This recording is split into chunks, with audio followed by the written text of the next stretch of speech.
everybody. Hi, everybody. Welcome to this meeting of the Stop the War Coalition. My name's Penny, and I chair the Greater Manchester Stop the War Coalition.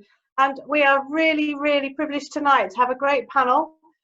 First, the case of Julian Assange, because with everything that's going on with COVID-19, you know, there are so many severe implications for Julian. And it's a case that we must keep in the public foreground. So thank you, everybody who's tuned in to watch. The Wikileaks contribution obviously has mobilized thousands and thousands of people across the world because it's exposed globally, you know, what's been going on with the war on terror. And Julian Assange and his team just, you know, without the information that they gave us, we would have been, you know, at a total loss in some really important areas. So the panel we've got, I'll introduce them briefly, then in more detail when we come to each of you. We're very pleased indeed to have Tim. So we've got from the NUJ, Tim Dawson. What an important union, thank goodness, to be involved in the campaign with Julian as a journalist and the whole issue of press freedom. So we're so pleased that you could join us and tell us about your work with the campaign.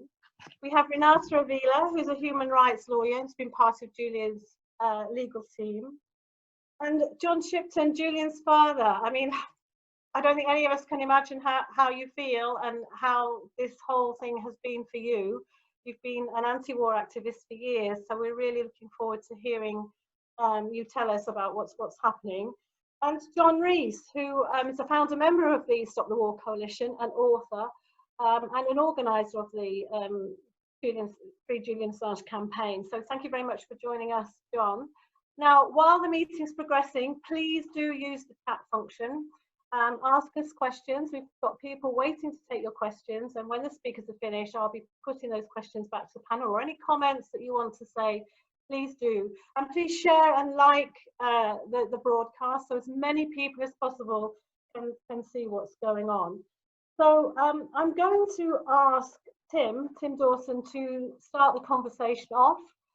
From the NUJ. Tim, could you get us started on this whole issue with Julian Assange extradition? Thank you.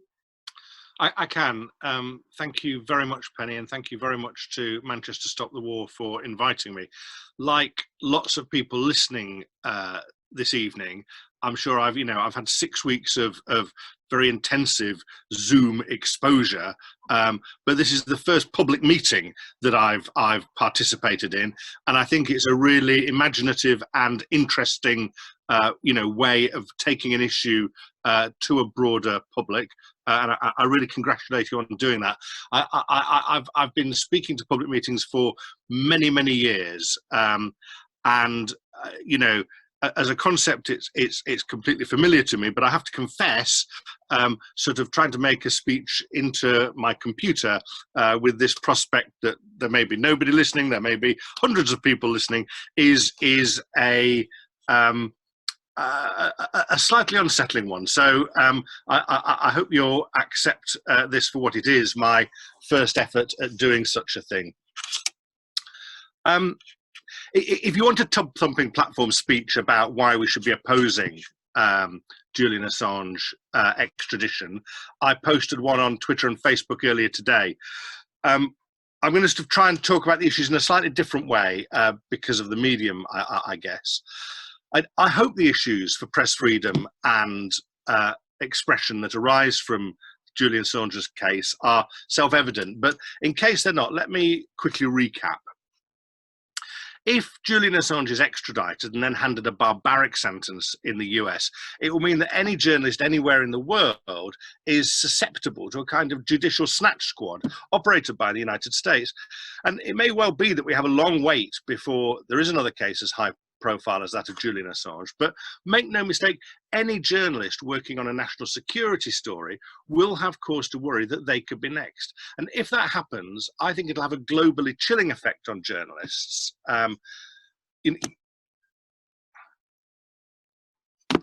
Talented people who are expected to act as the eyes and ears of the public will question whether they can cover stories because of fear from what might be thrown at them by the United States. Having a little trouble with my text. Please bear with me a moment.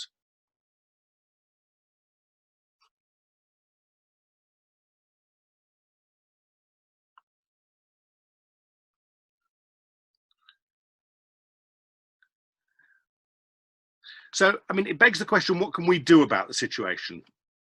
Now, there are devices that the Prime Minister or the Home Secretary could use to end this process, and persuading them to do that, I think, should be our main task. But it is a job of persuasion, and it requires that we don't just talk to one another and people who are already convinced of this case, but that we talk to those who are not yet persuaded that it's vital that Julian Assange isn't extradited. And for this to be effective, I think that we need to couch our arguments in the context of defending free expression and media freedom, because that's the issue that will allow us to reach beyond those who are already convinced of how catastrophic it would be for Julian Assange to be extradited. I think we need to accept that there are people who we might expect to be instinctive supporters of this case who feel uneasy about lending their support to Julian Assange. Some are concerned about the accusations that were levelled in Sweden. Others worry about whether the Wikileaks scoops are actually part of some kind of geopolitical game of chess. And, you know, there are worries that WikiLeaks irresponsibly dumped data in an unjournalistic way that needlessly put people at risk. Now, you know, I know that there are counter arguments to all of those concerns, but actually embroiling ourselves in those arguments has great potential to be counterproductive. Making the stand against extradition on the basis of our concerns about free expression and media freedom locates the debate in a place where our case, I think, is unassailable. In fact, I'd argue very strongly from a campaigning point of view that we should relentlessly focus on what happens next rather than what's already happened. We should be seeking to persuade people tomorrow and the day after that of the case against extradited Julian Assange, not berating people for falling short as we see it in the past.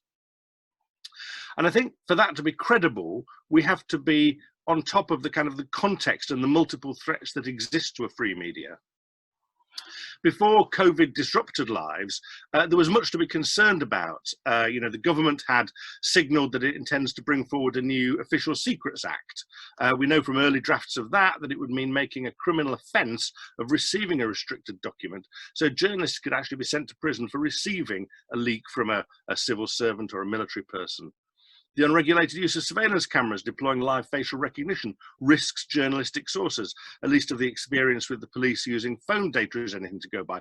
We should be calling for an immediate cessation of such use until there are appropriate laws setting out how this technology can be used. The Investigatory Powers Act allows the police to inspect journalists' phone records without having any prior warning or chance to make a counter-argument. That clearly inhibits the ability of reporters to do their work. And COVID has made the media's troubles all the more pressing. The BBC is facing a funding crisis that threatens its existence in its current form. All the newspapers are facing an extraordinary storm. There's never been greater interest in the news, but sales have collapsed and distribution has become dramatically more difficult and advertising revenue has fallen through the floor. I mean, it's at a slight tangent, but the NEJ has put together a media recovery plan that envisages a levy on tech platforms and making financial support for media companies dependent on greater democratic control of their content and safeguarding workers' rights, and a range of other packages that recognise that good quality news is vital to a democratic society. There are details of that on the NEJ's website for any who want to follow that up. And I commend it to you not only because of its intrinsic qualities, but because building support for a free and effective media is a way of starting conversations about Julian Assange and the need to halt his extradition. Let me finish with a few words about the situation we find ourselves in now. In February, I spoke at several rallies and events calling on the government to drop the extradition, and the NEJ's General Secretary wrote to the Home Secretary making the same argument. And if I'm being completely honest, I wasn't all that optimistic about those initiatives. I thought there was a chance that the judge might reject the legal arguments for the extradition, but that was more ignorant hope on my part rather than an understanding of the law. Today, the world's quite changed. It would be naive to imagine that COVID has turned Tories into cuddly social democrats, but it has changed them. And like everybody else, they've been deeply rattled by trying things and are trying things that previously their instincts would have completely opposed. The relative generosity of the support package for employees and the self-employed is one sign of that, although there are clearly flaws with both. trade unions are routinely consulted and listened to in Whitehall in a way that hasn't happened maybe since the 1970s. You know, journalists are officially key workers, even if they aren't acclaimed in quite the same way that health workers are, nor should they be, I might add. All of this, I think, has created fertile conditions for changing minds among our friends and neighbours, as well as among legislators. And I think if there's sufficient public anger at the way in which Julian Assange is being treated, then the government could change tack. It's clear that the majority, if it's clear that the majority see a direct link between the outcome of this hearing and general standards of free expression, I think the judge could make the right decision. And with a sufficient time of disgust, it's even possible that there might be a change of heart in the United States. But for any of that to happen, we have to start talking to those who are not yet persuaded that Julian Assange should not be extradited. And we have to build a campaign against the extradition that becomes a mass movement. And we have to build that in tandem with a campaign to defend free expression and media freedom. I hope everybody who's in on this call will be committed to doing that. But you have my assurance that in doing so, you can count on the steadfast support of the National Union of Journalists and the International Federation of Journalists. Thank you so much, Tim. That was really, really well appreciated, and your support, you know, is just absolutely critical. The support of the NUJ and the journalists, and your talk of, you know, looking to the future and what's next, I think is really something that the people watching tonight will want to know what we can do and how the campaign can be carried forward. So thank you very much for that. To everybody watching, there is a lot of nice chat going on. Make sure you are clicking to everyone, otherwise only our panelists can see what you're saying, which they love, but it's nice if everyone can see what you're saying as well. So put your questions in the chat and share. Thank you very much. Now I'm going to come to Renata Avila. Thank you so much for joining us and fitting into your schedule. You've worked with campaign for, I think my notes say, over a decade, so as a part of the legal team. So I'm really, really pleased that you can perhaps fill us in on that work and how everything's going. So over to you, Renata. Thank you. Thank you. So I will start with a quote by Julian. If wars can be started by lies, peace can be started by truth. I think that should be the departing point of the conversation tonight. And I want to explain this, like, there's a lot of legal technicalities. There's a lot of legal complexities in the case. It is a case of technicality over technicality and arbitrary treatment of the law and manipulation of the law. It's a case of lawfare, what we are facing here. And that's why I'm a lawyer and I believe in justice. I firmly believe in justice. But this case, to me, the interesting part is that the treatment that Julian has received is not news. Is the treatment that all the people that had been silenced, that had been oppressed around the world, had received from justice systems for decades. What is important here, what is different here, is that it was Julian, the person trying to expose precisely that treatment, the way that we treat people in this world, the way that systems of power oppress, the way that systems of power manipulate, the ways of systems that systems of power hijack justice. So to me, it has been like, I want to tell tonight, in this very little time, the experience as a lawyer of trying to defend this case and why I still keep hope and why I still think that together we can get Julian out. When I met Julian, I was working as a human rights lawyer. I was working in my home country in Guatemala on a genocide case. And I really needed the evidence and really needed specific pieces of evidence that were kept secret.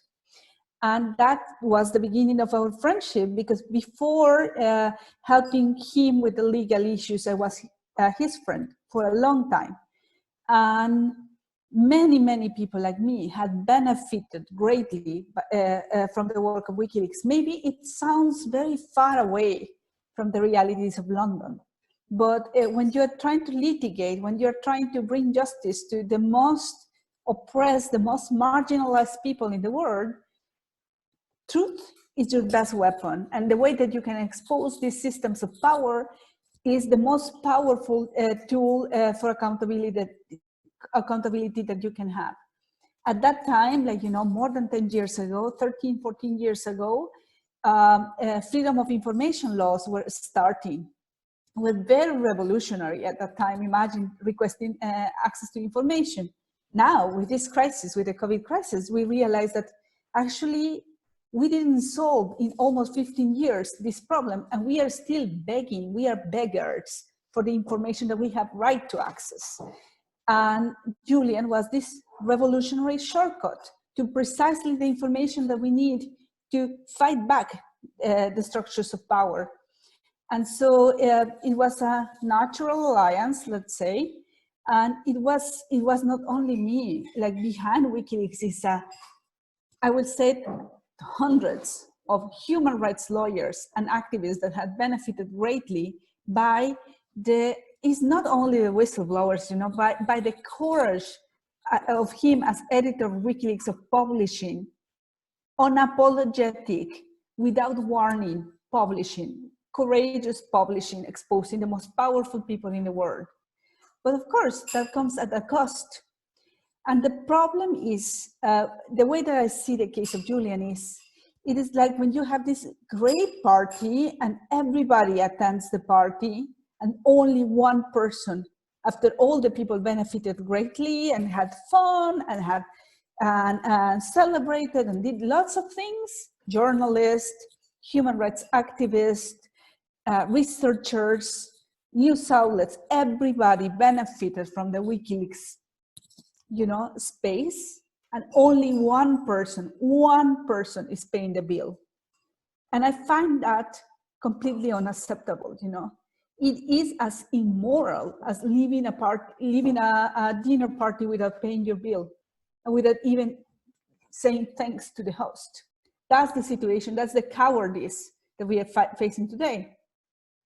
And I think that, you know, if you are like, and that I speak specifically to the communities in the UK and in Europe, if you are the most fancy and important person in the party, and you leave gracefully early the party, as it happened with The Guardian and other news outlets, and you get away with it. But I think it's the early departure of your support is even more shameful. And we like, you know, you hear in these spaces, in progressive spaces all the time, this talk, empty talk, justice, accountability, transparency. That's what WikiLeaks was about.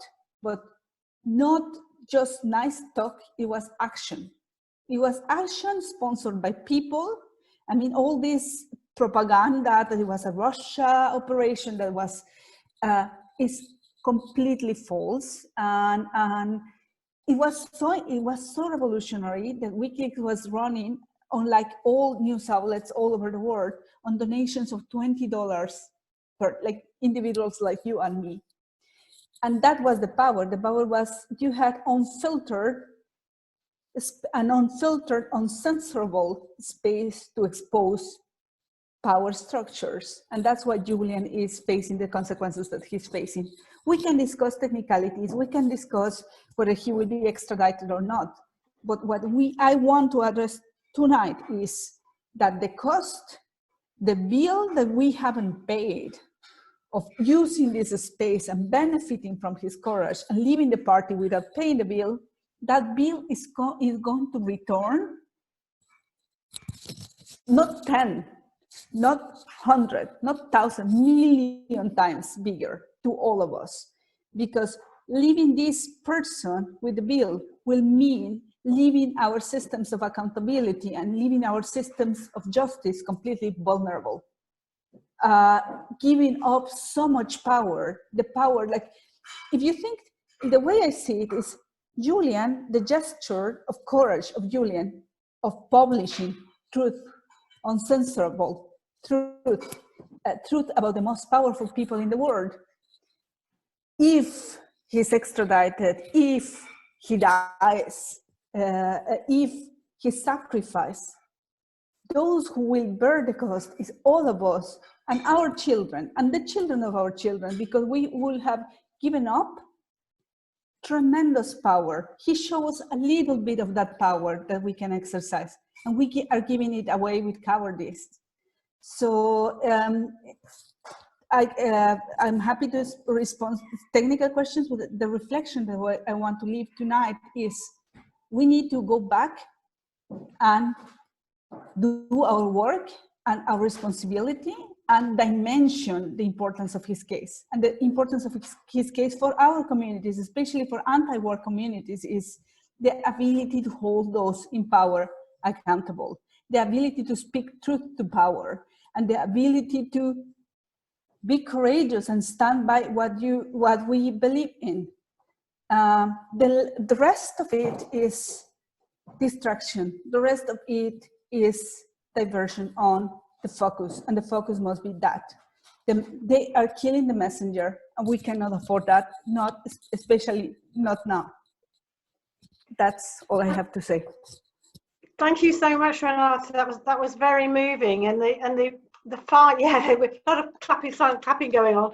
The fight to get the information that the legal team need to even have a chance of conducting the case. And when you talk about the work that Julian did exposing the powerful, I think I referred to it at the beginning of the meeting, that certainly for anti-war activists to Stop the War Coalition, the information from WikiLeaks, I mean, it was just like shocking, appalling, and then he gave us the proof. He gave us the proof of what was happening, and that mobilized thousands and thousands of people. And Mary Gazwinski has sent a message, Avila, saying thank you so much for all your hard work on the chat. So thank you for your contribution. I'm now going to move to Julian's father, John Shipton. And as I mentioned earlier, I just can't imagine what you go through. I hope you can tell us how Julian is, how he's faring in prison, and how you see the future. So John, over to you. Thank you, Penny, and hi everybody. Well, Julian spends 23 hours a day in his cell, as does everybody now that COVID's there. The jail is completely locked down. I'll just remind everybody that it's a Belmarsh maximum security prison, that there's 2 prisoners on remand who are not there for either terrorism, murder, or grievous bodily harm, or a sexual offence. That's Julian and another. So it's now 10 years, and every minute of Julian's life in that 10 years has been fought for. There was 10 days in Wandsworth prison in solitary confinement, a year and a half in house arrest, 7 years in the embassy, and now over a year in Belmarsh prison. Every minute fought for. The great distinction of the English-speaking peoples is the invention of the law as a shield between the state and the people. That is, that the state must obey the law, as the people must obey, and any communication between the state and the people must go through the law. In Julian's case, there's been ceaseless abrogation of his human rights and the breaking of due process laws and regulations which govern the Crown Prosecuting Service and the Swedish Prosecuting Authority. For example, Julian, in his first appearance at the court hearing, was strip searched twice, handcuffed 9 times, moved to 5 different holding cells, and had his court papers removed. We asked the Australian Consular Service to make inquiries about this treatment, and it came, the report from the jail was that this, except for the removal of his court papers, was normal practice. I ask you, where is such thing normal practice? In Guantanamo Bay or the Stasi house? It's not normal at all. It's barbaric. The due process violations are a responsibility of lawyers, an obligation of lawyers to report them. Any due process violation is an obligation of lawyers to report. The due process violations, due process, I'm told, means this, that both sides must be equally armed. That is what the prosecution has, so must the defense. So we find that Julian's meetings with his lawyers in the Ecuadorian embassy were recorded. You can see them online. You can see Julian speaking to Jen and discussing his case, or to Jeffrey Robertson. You would think that that due process violation would immediately cause, when it's exposed in the court as it has been done, that the case, the hearing, be cancelled, but no. Also, the unfairness of the treaty extradition in the United Kingdom. I think about 200 people have been extradited to the United States. 11 people have been asked and extradited from the United States to England.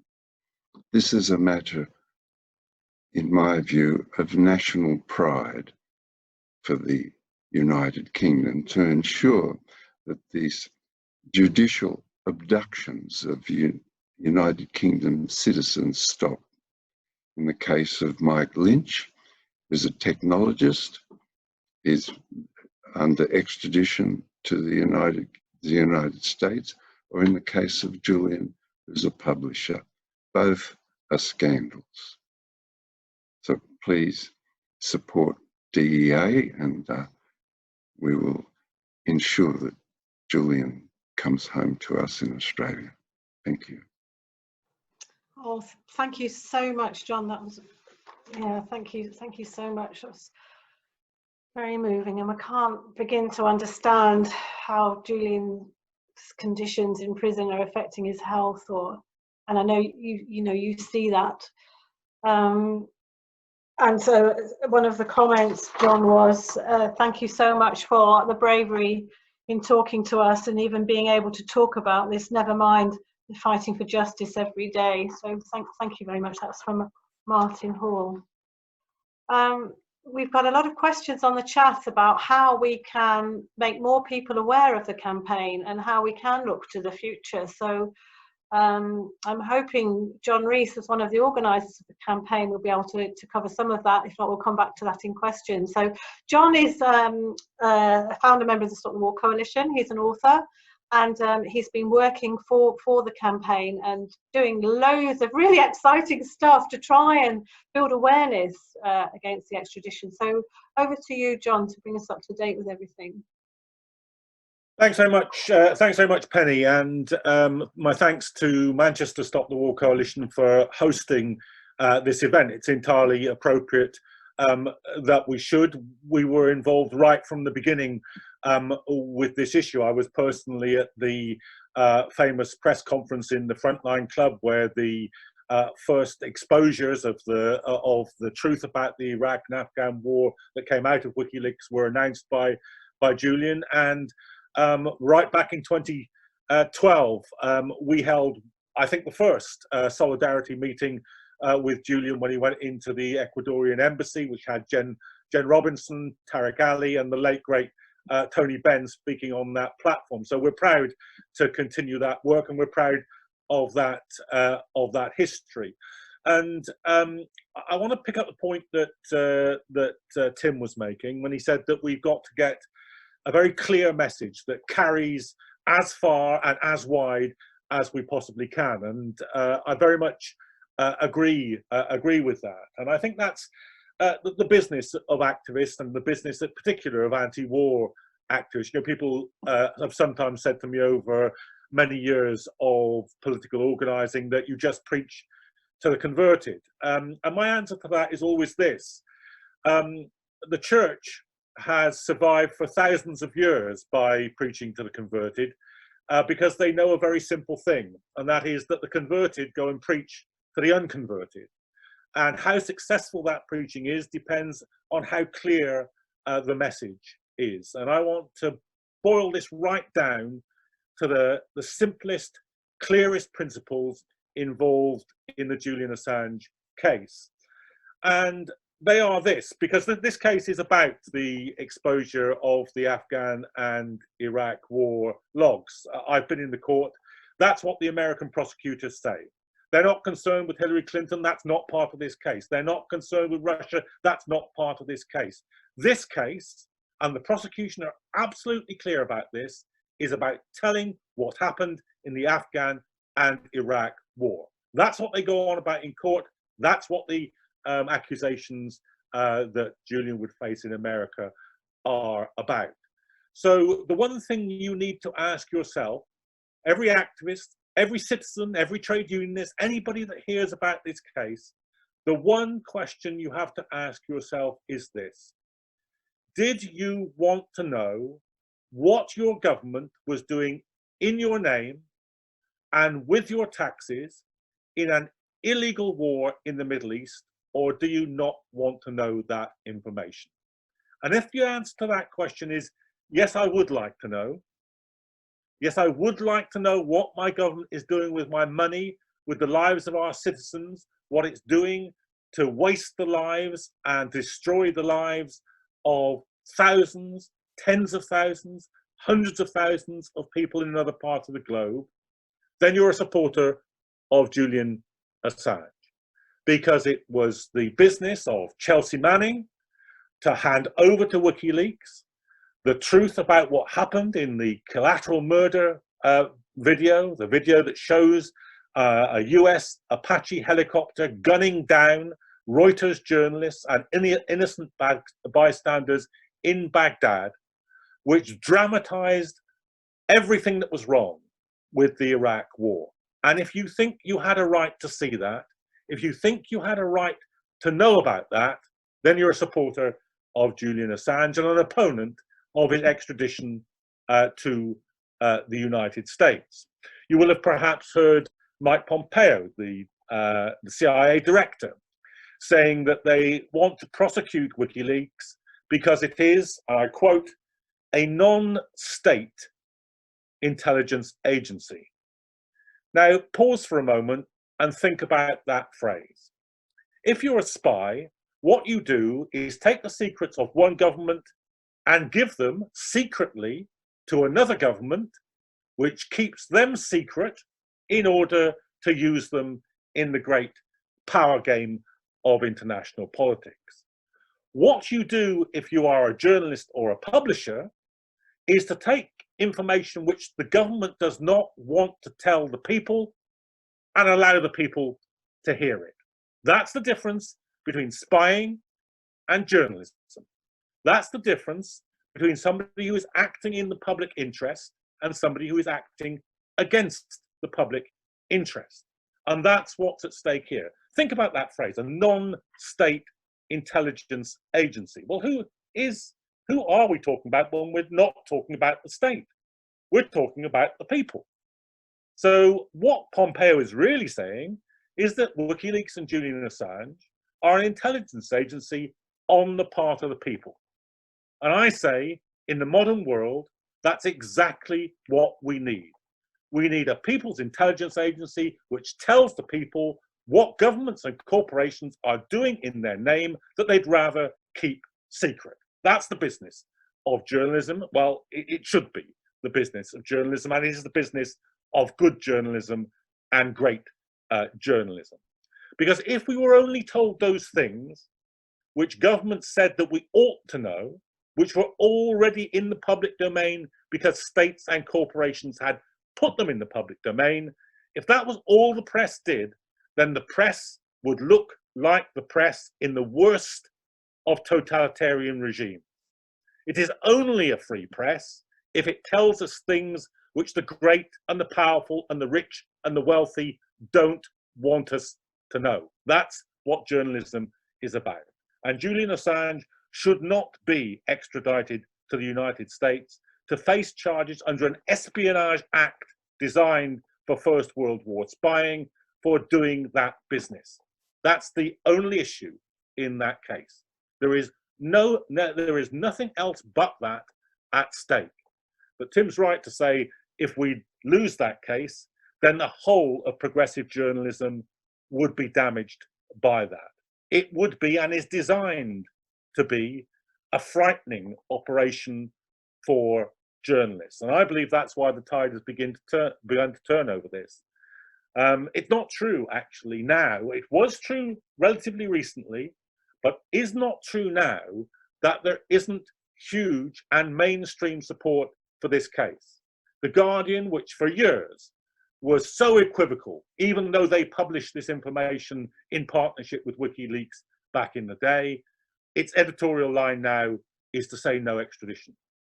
The Daily Telegraph's editorial line is to say no extradition. It is the position of Amnesty International and Human Rights Watch that there should be no extradition. We aren't representing a minority view here, we're representing a majority view. But the thing about majority views is they don't have any impact on a power structure unless protest is mobilized, unless people organize and speak out and contact their elected representatives and lobby their politicians and ask their unions to take action. So that's what we're trying to do, and it's what I'd encourage every single one of you watching this tonight to do. Write to your MPs. We've got an automatic lobbying tool on the Don't Extradite Assange website. Go there, use it, it's a few clicks. Sign a petition. 35,000 people already have done. Sign a petition, circulate the petition. Get on the case. And there's never a moment where you can do something that's too little.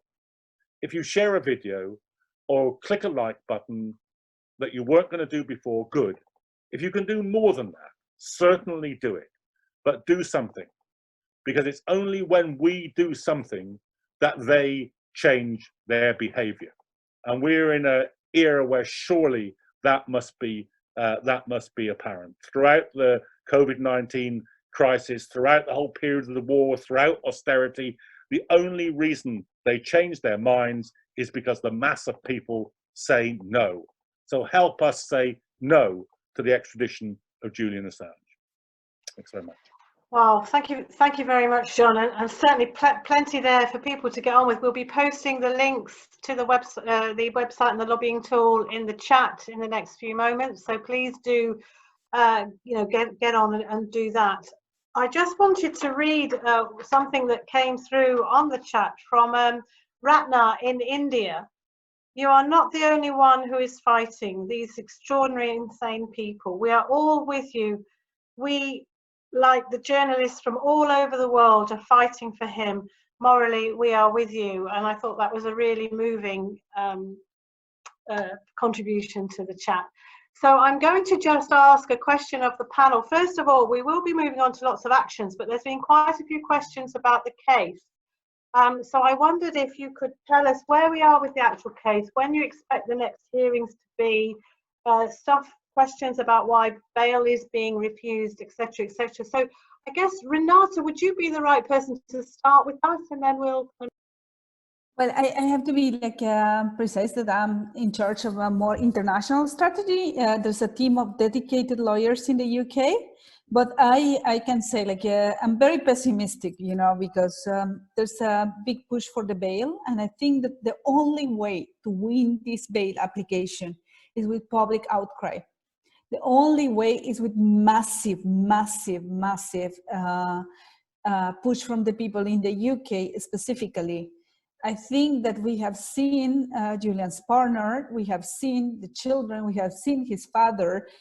his family in Australia that cannot, I mean, that it has been a decade without a normal life, without normal relationships. And we have seen very dangerous, like criminals in the UK with completely relaxed bail conditions. I remember the first time that Julian was arrested for the first extradition process, he had even more tough conditions than people accused of terrorism, than people accused of murder. And what the public in the UK fails to understand is that he did not jump bail. He exercised his human right to asylum. And I think that what is going on in the UK right now is punishment by process. And we should call it that way. We should call it in the strongest terms and demand to the authorities. I mean, even if you don't like Julian, it's your taxes. Your taxes are being spent in keeping captive a father, in keeping captive a journalist. And is not only an abuse, but is not human now. It's not human. Like the UN, Michelle Bachelet, the maximum authority in human rights at the UN level, she has been very, very, very clear that it's pre-trial detention. The people on pre-trial detention who are not dangerous and who are not danger of flying anywhere, there's not even planes now, should be with their families. And that's the case of Julian. So that's the next push. It's unclear when it will be. Like it will be a constant struggle. It's not a fixed date. This day it will be tried again for the lawyers. It will be tried as many times as necessary. And if it is necessary, it will be taken to, the issue will be elevated to other courts. But each and every petition, even the most logical petitions that we have done to the UK system have been refused. One of the most shocking things to me was at some point of his asylum, we requested 10 minutes of sun in the balcony. Even that was refused. So that's the way that the UK system treats Julian. And that's not the way a democracy should treat a human being. So that's the first thing. And just for other things, I mean, that is very important. We don't have set dates yet for the extradition hearing, and that really can change over time because of the COVID crisis. But I'm very worried about the politics, and I'm very worried of this hearing happening in the middle of the most important moment of the US election. That also will put the life of Julian in danger, because it will be like completely like either forgotten or politicized. We have to be vigilant on that. Thank you very much. That was really informative. I wonder, John Shipton, was there anything you wanted to add to that? Do you want to just unmute yourself, John? Sorry. Okay, no worries. Sorry. That was quite complete. Renata did a good job. Julian has a young family here, and children need their fathers. That's a human right. Another of Julian's rights and his children's rights abrogated. There's no need for it. It's very simple. We have a house here in London, and Julian can come and stay with his family and well, maybe me if it's so it's a very simple matter for the United Kingdom government to give Julian bail. His uncle is here, his nephew is here, his father is here, his children is here, his partner is here, his friends are here, his brother's here. He's really tied in to the United Kingdom, so bail must be given. Thank you. Thank you. One of the other questions that we've had from several people, I mean, Alison Mason asked about the appeal, which you've covered, but there's been so little coverage. Joan Lindemann says, why is there so little coverage of this injustice and of the case? I mean, I think most of us are watching it through blogs, like Craig Murray's blog and places like that. Why is the press not giving it any coverage at all? And of the experience so far in the campaign, what have been the things that have got the most coverage? So I wonder if, Tim, you might want to start us off on that. I think there's a, you know, in all fairness, there's a bit of a misapprehension. I mean, for any of us, when we're you know, really fascinated and engrossed in a subject, you kind of can't get enough of it. And in the modern online era, there are blogs, there's Twitter feeds, you can get as much of it as you want. You know, actually, at the time of the extradition hearing in February, it was covered in all of the national newspapers, in most cases for all 5 days. As John said, there has been significant editorial movement on the part of several national newspapers.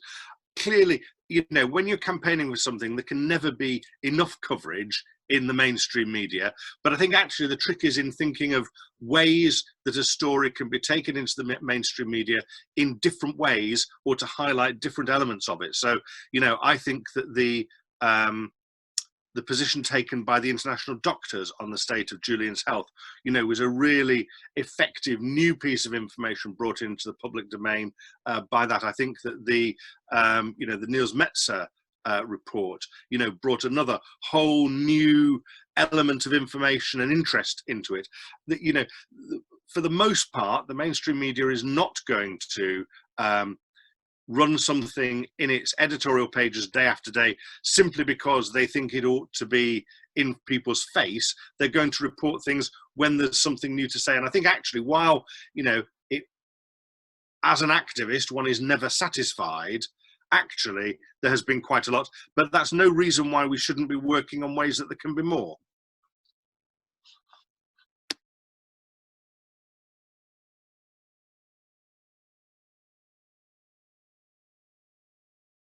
Penny, you need to unmute yourself. I am unmuted myself, bloody hell. John, would you like to continue to comment on that about the coverage? Because you've been involved in press events. Yeah, I think it's very important that the activists and others understand two contradictory things.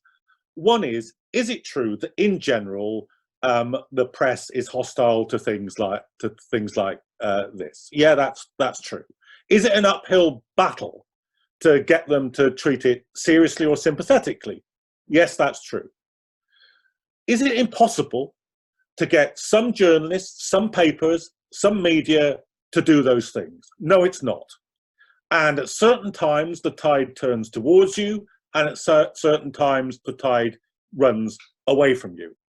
At the moment, the tide is by and large running towards us. So the things that activists can do will help that process. There's now, as everybody realizes, a huge interaction between the world of social media and the world of the mainstream press. They watch social media to see what's grabbing people's attention, what the arguments are, what the fuss is, and all the rest of it. So what you do in that space will affect how journalists who are covering it, some of whom are actually super sympathetic, will treat those things. You can do the most obvious things like write letters, take initiatives like the doctors did, which will give sympathetic journalists the chance to write about this more, and will give unsympathetic journalists the chance to attack you. But hey, that's publicity. That's how a debate is. You don't get all sympathetic, you know, even the royal family doesn't get all sympathetic journalism. You have to be able to be able and willing to engage in debate and to create the opportunities and grasp them when they come your way. And I think that we're at an important moment there. So don't read from the general hostility of the press the idea that there's nothing that can be done, or that there aren't sympathetic journalists, or that we can't make it better than it is. Thank you, John. I'm going to combine two questions now. One is about the global campaign against Julian's extradition. Could you give each of the panelists give us some flavour about the nature of that global campaign, but also specifically about America? Renata, you mentioned the American elections, and there's a question about, you know, what potential do we see for, you know, growing the campaign in America if that is a real threat? That's the first question. And the second question will be, sorry, I mean, I can't even read out the number of names that have asked a question along these lines, but basically, what do you think is the best way to bring the Assange case to the attention of the public? Can you advise us on the best actions to take? Now, I know you feel you may have covered some of this, but I think people are looking for, you know, perhaps when the COVID crisis in the UK is finished, there are more things that can be done collectively rather than as well as individually. If you could answer those two things. Yes. I'll go around the panel. I'll start with Renata. Yes, number one, there's no when the COVID crisis finishes, because when the COVID crisis finishes, the next crisis will come. That's the way that this year is rolling, and we need to adapt to that. The best is to connect each crisis with the important work that Julian does. And I think that that's the key. If we have climate crisis, financial crisis, corruption crisis, governance crises, all is connected with what Wikileaks had exposed, because at the end, the problem is the system. And what Julian did and what Wikileaks did was exposing the system. So my first suggestion will be to go search.wikileaks.org and search the topic, and you will find treasures. You will find very good information that can explain the current situation that we're living, and connecting that to your narrative and saying, just dropping the name, you know, as Julian Expulsion, for example, during the financial crisis about Iceland. Now we are living again the same, like, you know, like, but at least at that time we had him to expose this information. Who is there now? Like, to know, to make very noticeable that we miss him, that we need him back doing his job, and that his job is public interest. That's number 1 point. The number 2 question on the US. The US is a tricky field, because narratives of mainstream media and narratives from really corrupt people played against Julian at a point to blame him for Trump being elected. So the natural ally of progressives, which are open to very, very, very like big debate, is not necessarily very vocal about Julian. And the fight that American people are having against Trump is a tricky fight. So I think that the best vehicle to campaign in the US is to campaign by principle. And most Americans, Republicans and Democrats, are very, very, very proud of their freedom of expression system. And I think that we need to push that. We need to push that if the American people loses how liberal they have been, liberal in a good sense of liberal, have been on freedom of expression and punish a journalist, all will go downhill regardless the political affiliation. And I think that it will be even, we need to put the two political parties against the wall and test them by principle, because if this cannot be an issue that is forgotten during the elections, and this is an issue where we shouldn't be begging to the political parties, begging to save a person, but fighting to save a principle. It's different than in the UK. I think that in the UK, the battle needs not only to be like about the value, but about the person. In the US is different. In the US, I think that we are in more solid ground if we fight by the principle of someone free to publish truth about those in power. Thank you very much. Tim, would you like to have a go at those questions? Yes, thank you. Well, internationally, I mean, I think you mentioned in your introduction, I've represented the International Federation of Journalists on this issue as well. The International Federation of Journalists represents journalists' unions from all over the world. It is every bit as committed to campaigning against Julian Assange's extradition, and its member unions all over the world have been raising this with whatever campaigning zeal they can. So rest assured, those efforts, you know, are being made, you know, all over the world. In terms of ways to raise the issue, I think, I mean, there's a really interesting point. A lot of the legal argument, in the extradition case itself, hangs on some of the wording in the UK-US extradition treaty and the precise role of a treaty in governing all of our lives. Now, you can get the UK-US extradition treaty. It's easily found online. You can download it. Clause 4.1 says, extradition shall not be granted if the offence for which extradition is requested is a political offence. Very simple. It's very clear. It's common sense, everyday language. Now, there is a really complex legal argument going on about whether a treaty which is signed between governments can create a right for a citizen, which the American lawyers in their great munificence say is a right that can actually only be exercised by a legislature. Now, I'm not a lawyer. I have no idea really what are the rights and wrongs of that argument. But what I can recognise is straightforward everyday language. Our government entered into a treaty which has on it that simple, straightforward statement: no extradition should be granted for a political offence.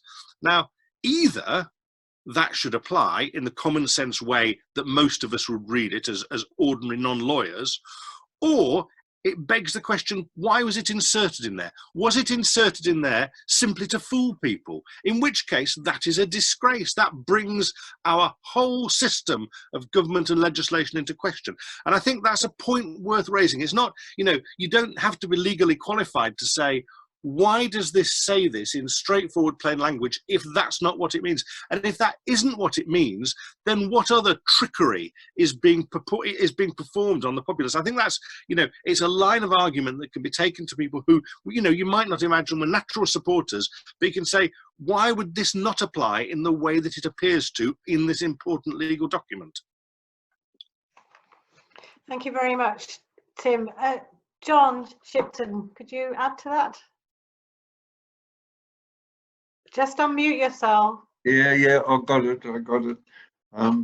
Okay, on the international front, the support is firm and deep from Dublin, from Norway, from Stockholm, from Germany, France, Spain, Geneva. Geneva has offered a humanitarian visa. Austria, the Austrian government has issued a statement saying that Julian ought not to be extradited. The Council of Europe, the Human Rights Commissioner of the Council of Europe, there's 20 Australian MPs in a cross-party committee. The President of Mexico has offered his support.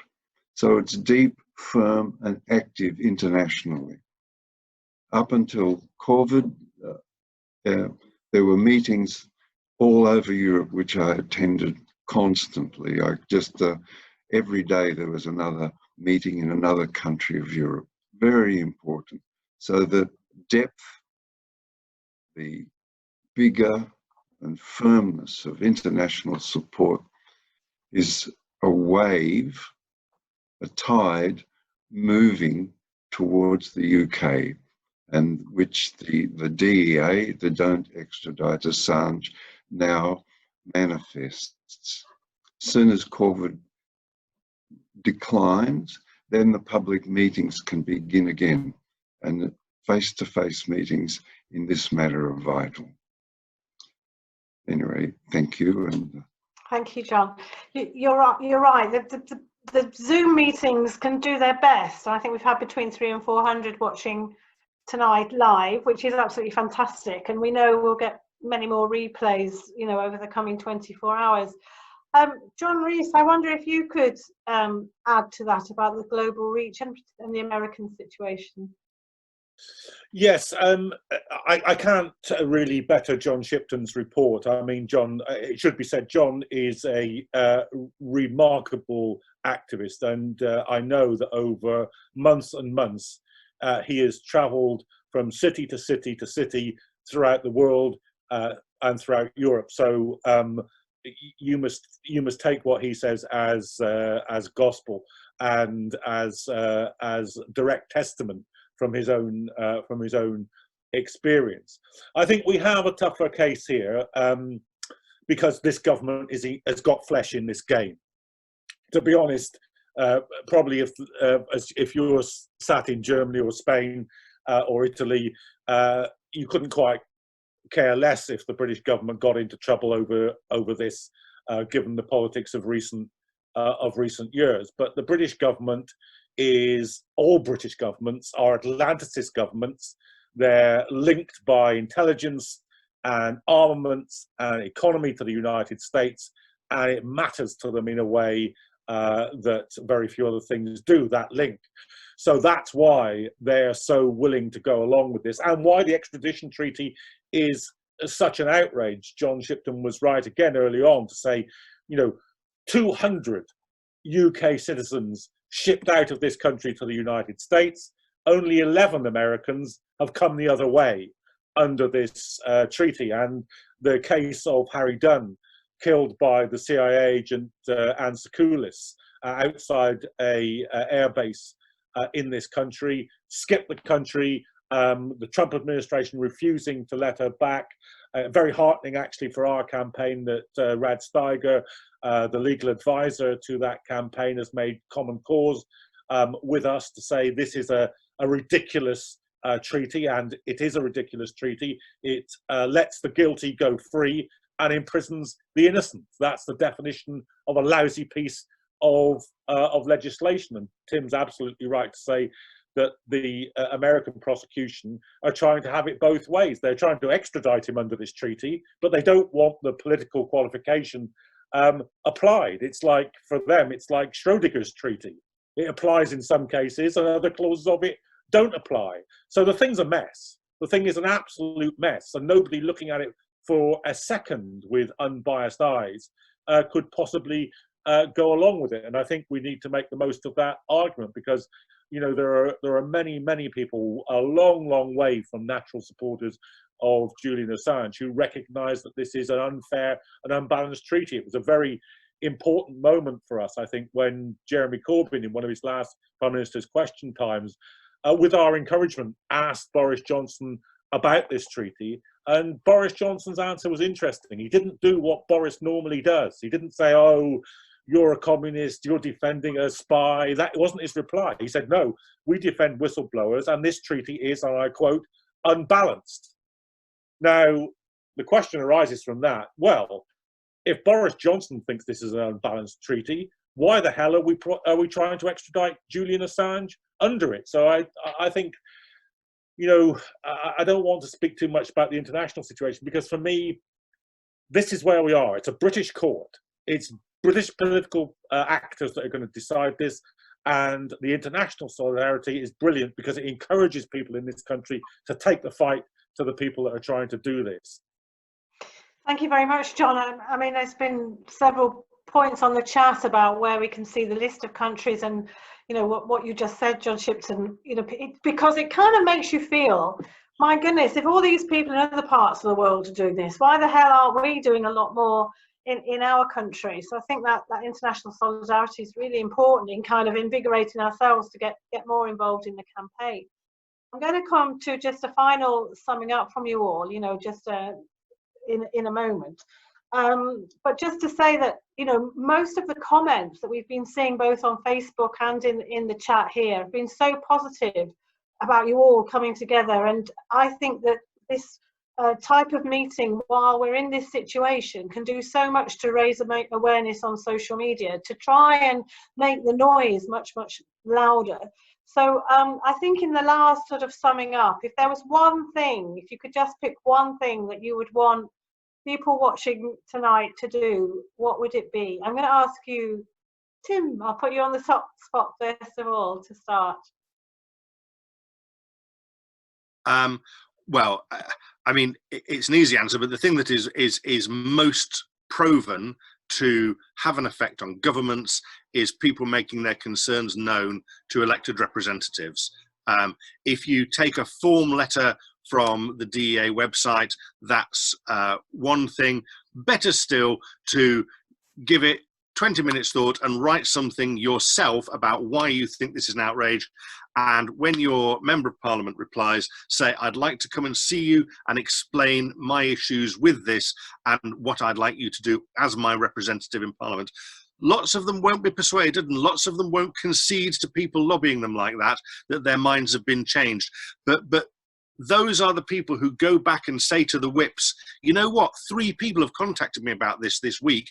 That is a tidal wave. It really is. So it's the single most effective thing that all of us can do. Oh, thank you very much. Renata? By the way, you can do, together with that, you can do 2 things. Okay. Research that person, for example, if that parliamentarian was really into, you know, investigating Iraq war, or really into investigating corruption by Coca-Cola, whatever.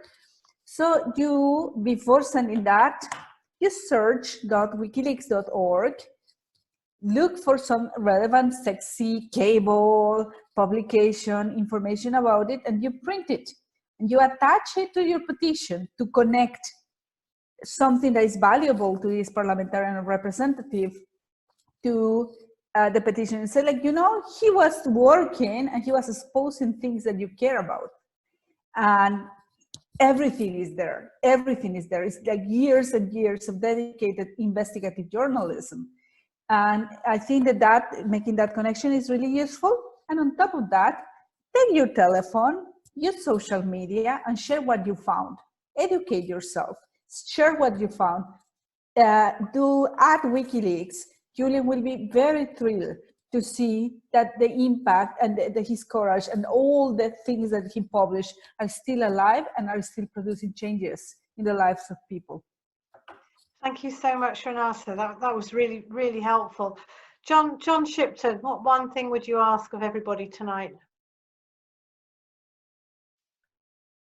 Just unmute yourself. Is that good? Yes, good. Okay, stand with us and together we will prevail. Oh, that's very, yes, thank you so much. That's very moving. We do stand with you, and we will try and get more people to stand with you and Julian. John, what one thing would you ask of everybody tonight? Never give up. That's the bottom line in any form of mass resistance. Never give up. I say this at many meetings, I'll repeat it here. We do not have, ordinary people, ordinary working people, do not have great wealth. They do not have the ear of the media. We don't have power and we don't have guns. But we do have numbers. There's a lot more of us than there are of them. And we do have the ability to organise. And to be honest, even the numbers aren't much good without the organisation.